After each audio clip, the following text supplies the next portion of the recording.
Dear wonderful brothers and sisters, immediately after the Nairobi temple dedication, I was actually, uh, inspired to start following the prophet again and following the prophet in areas that he actually visited and the messages that he was delivering in every place in this world, meeting the saints, and he delivers the message to the saints, the message of hope and the message of love. And I kind of like pick an interest in his visit when he visited India. And India, the Latter-day Saints are so many there. We have very wonderful and loving brothers and sisters in India. And I think in India also they have a temple. The temple was commissioned there. It's called the Bangalore Temple. And the prophet visited India, and there's a message that he delivered to the people of India, and that is the saints in India, which was very touching, and I felt like it was actually resonating with what exactly is happening in my country today.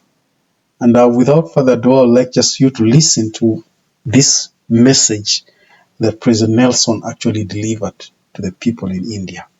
Please welcome. India.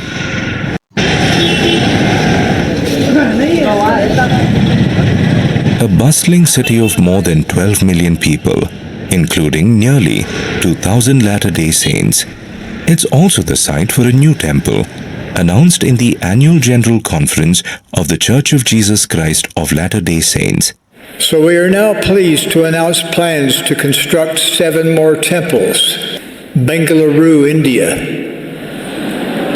Just 3 weeks after that announcement, President Nelson was in Bengaluru with Elder Jeffrey R. Holland of the Quorum of the 12 Apostles and other church leaders to visit potential temple sites such as the church-owned offices and meeting house property in the city. It was a thrill for me to receive the real impression that I should announce that there will be a temple here in India.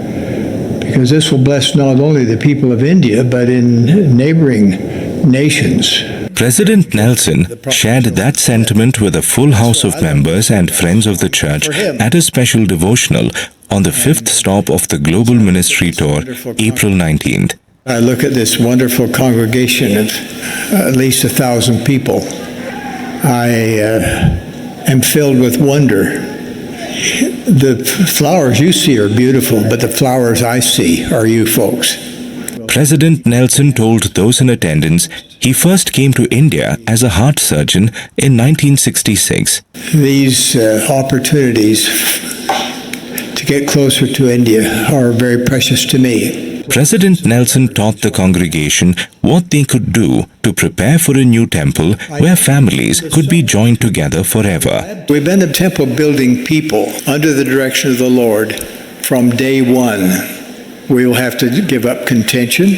We'll have to learn to love one another. We'll have to keep the commandments. We'll have to be honest. And then we will be ready to enter the temple. He also admonished parents to teach their children. Help them to understand what it really means when they sing, I'm a child of God. Help them to know that they're created in the very image of God. Elder Holland said the idea of a temple in India was known long before it was ever announced. I'm convinced that these major moments of church destiny and church history were all conceived in heaven before this world was. Members who were part of the original small branch of just a few people expressed gratitude for a new temple and the chance to see and hear their new prophet. It is a dream for us that our prophet, President Nelson, came here. This will bring many blessings to our nation. What a prophet! 93 years old, standing and saving that energy to deliver this message. Love one another and receive. You can see this was some years back, because right now he's 100 and something years. But this was some years back, and there was a special message there that he actually shared with the people of India. And he said that the temple is a holy place, a peaceful place. And for us to be able to access the temple, it means we have to actually shun down the unnecessary enmity and embrace love for us to feel the impact and the blessings of the temple. So those are some of the things that we need to ensure that we put into consideration, because temples are actually houses of God, and you cannot enter there with a grudging spirit. You know, you enter there, but when you look at a brother or a sister, you're still having those grudges with you and all that. And I think the message that the prophet prayed was the message of love, the message of peace.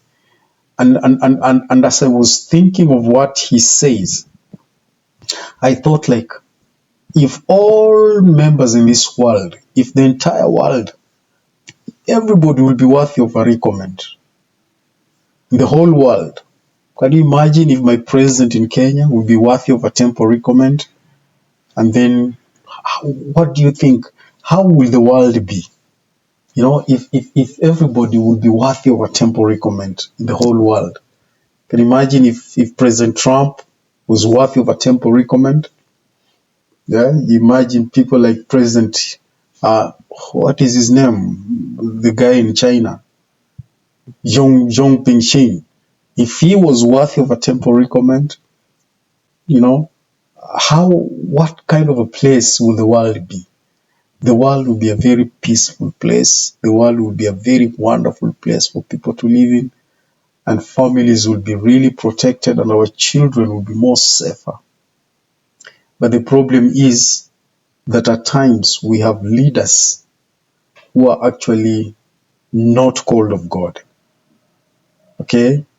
Leaders who are not called of God, they do not want peace, and all is just they want to thrive in chaos, because when they create chaos, that is where now they thrive. But at times I always think, if the world would be, everybody, you look around, your neighbors and all that, if all of them would be worthy of a temple recommend, you can imagine how much more the Lord will have blessed this land. But anyway, that is what it is. That is what it is.